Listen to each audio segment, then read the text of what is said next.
சூடான நல்லெண்ணெயில் ஒரு ஸ்பூன் சோம்பு, கருவேப்பிலை, 2 பச்சை மிளகாய் கட் பண்ணி சேர்த்து நல்லா ஃப்ரை பண்ணிக்குவோம். 1½ ஸ்பூன் இஞ்சி பூண்டு பேஸ்ட்டு இப்போவே சேர்த்து நல்லா வதக்கி விட்டுக்கலாம். இதோட ஸ்மெல் கொஞ்சம் மாறினதுக்கப்புறம் கட் பண்ணி வச்சுருக்க 2 பெரிய வெங்காயத்தை சேர்த்து நல்லா வதக்கி விட்டுக்குவோம்.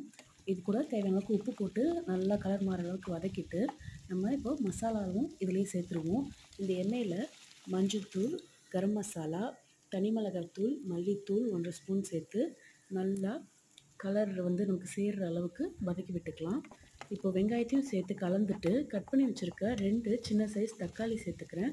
தக்காளி குழையிற அளவுக்கு நல்லா வேக விட்டுட்டு அதுக்கப்புறம் நம்ம வாஷ் பண்ணி எடுத்து வச்சுக்க சிக்கன் சேர்த்துக்குவோம். நான் இன்றைக்கி 1/2 கிலோ சிக்கன் யூஸ் பண்ணியிருக்கேன். இந்த சிக்கனும் மசாலாவும் நல்லா பெரட்டி விட்டுட்டு மூடி வச்சு 1 நிமிஷம் ஹை ஃப்ளேம் வச்சோம்னா சிக்கனோட தண்ணியெல்லாம் வெளில வரும். இப்போ அப்படியே சிம்மரில் வச்சு மறுபடியும் மூடி வச்சு 15 நிமிஷம் வேக விட்டால் சிக்கன் நல்லா குக் ஆகிடும். இது கூட மிளகுத்தூளும் லெமனும் சேர்த்து சர்வ் பண்ணிடலாம்.